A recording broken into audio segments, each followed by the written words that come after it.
కూడా ఉన్నారు ఇట్లనే. అరే మీరు చెప్తే మాట్లాడతా లేకపోతే మమ్మల్ని తెలియకుండా మాట్లాడుతున్నది పొరపాటు అంటున్నా నేను. మాకు తెలుసు కదా, మాకు కూడా అవగాహన ఉంది అంటున్నా. ప్లీజ్ ప్లీజ్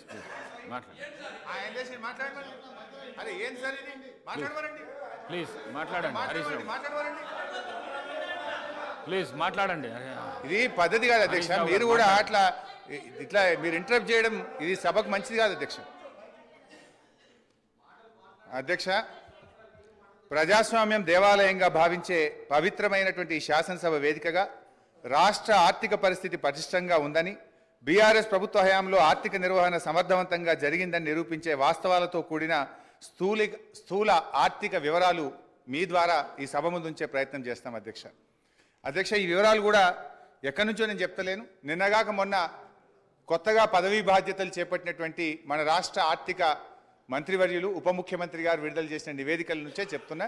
ఇదేమి నేను సొంతగా చెప్తున్నది లేదు. This is your own report, this is your own book released by finance minister గారు. అధ్యక్ష, 2013-14 ఆర్థిక సంవత్సరానికి ఉమ్మడి ఆంధ్రప్రదేశ్లో ఆ రోజు 1,61,348 కోట్ల బడ్జెట్ పెడితే అధ్యక్ష, తెలంగాణ ఏర్పాటు కాగానే 2014-15 ఆర్థిక సంవత్సరానికి 10 జిల్లాల తెలంగాణ కోసం 1,637 కోట్ల రూపాయల బడ్జెట్ పెట్టినాం అధ్యక్ష. అదే 2023-24 సంవత్సరానికి 2,90,296 కోట్ల రూపాయల బడ్జెట్ ప్రవేశపెట్టాం.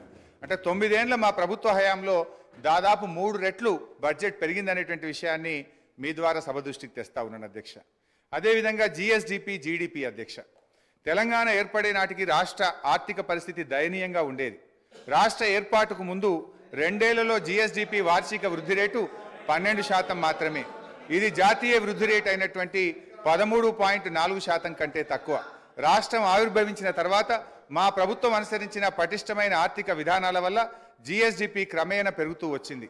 2013-14లో జిఎస్డిపి 4,51,580 కోట్లు, వృద్ధి శాతం 12.4%. 2022-23లో మన రాష్ట్ర జిఎస్డిపి 13,13,391 కోట్లు, వృద్ధి శాతం 16.3గా నమోదైంది. గత 9 ఏళ్లలో తెలంగాణ రాష్ట్ర జిఎస్డిపి 150.6% వృద్ధి రేటును సాధించింది.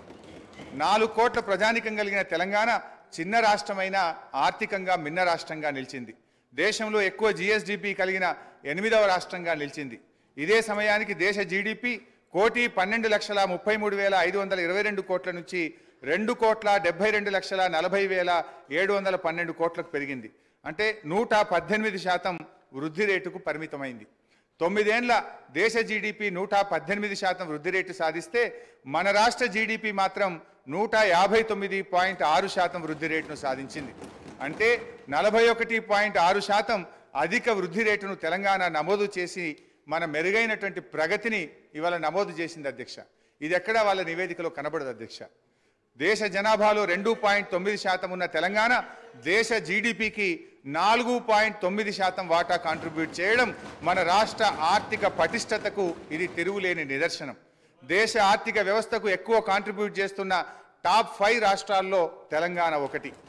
దయచేసి ఈ కీర్తి మసకబారేటట్లు ప్రచారం చేయకండి, అది విజ్ఞత కాదు.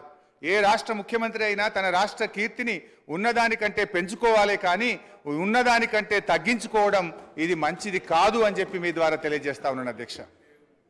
అధ్యక్ష, తలసరి ఆదాయం రాష్ట్ర అభివృద్ధిని సూచించే ప్రజల సూచిక తలసరి ఆదాయం. 2013-14లో తలసరి ఆదాయం 1,12,162 రూపాయలు, వృద్ధి రేటు 11%.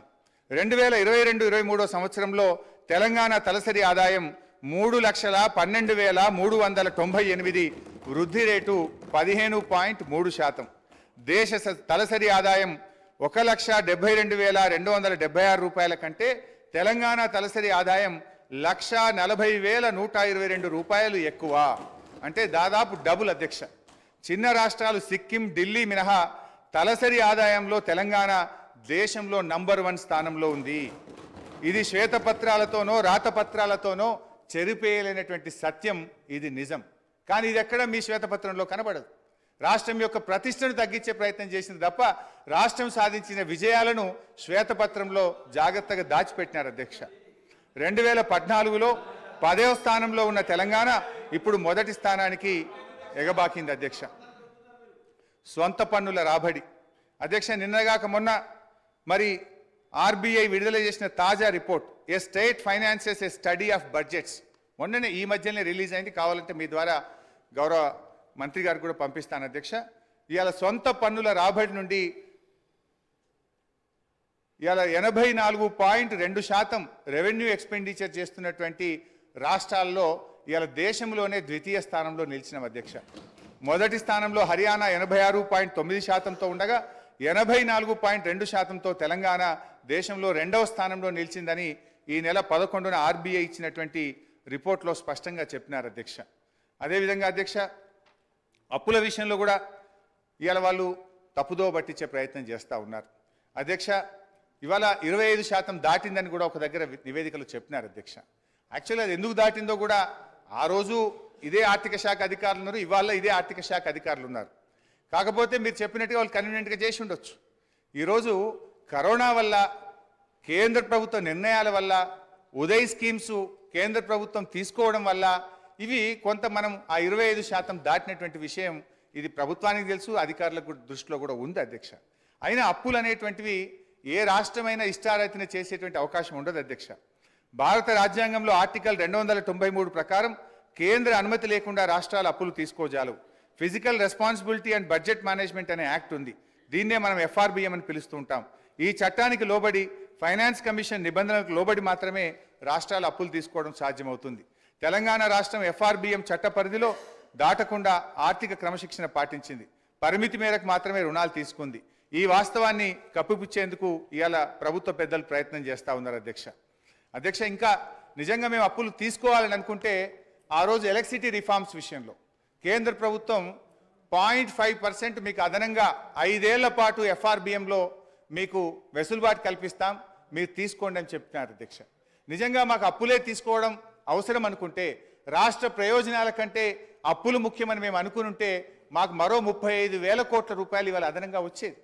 ఇదే శాసనసభలో అక్కడి నుంచి గౌరవనీయులు ఆనాటి ముఖ్యమంత్రి కేసీఆర్ గారు ఒక మాట చెప్పినారు అధ్యక్ష. ఈ 0.5 ఎఫ్ఆర్బిఎం తీసుకోవాలంటే కేంద్ర ప్రభుత్వం పెట్టిన షరతులు ఏంది అధ్యక్ష? బోరు బావుల దగ్గర మీటర్లు పెట్టి రైతుల ఇంటికాడికి బిల్లు పంపించాలని చెప్పి కేంద్ర ప్రభుత్వం షరతు పెడితే ఆనాడు కేసీఆర్ గారు ఇదే నిండు సభలో సభా నాయకుడిగా ఆయన చెప్పిన మాటలు మీ ద్వారా కొత్త సభ్యులు ఉన్నారు గుర్తు చేస్తా ఉన్నాను అధ్యక్ష. ఆ రోజు ఏమన్నారంటే ముఖ్యమంత్రి గారు, నా గొంతులో ప్రాణం ఉండంగా రైతుల బోరు బావుల దగ్గర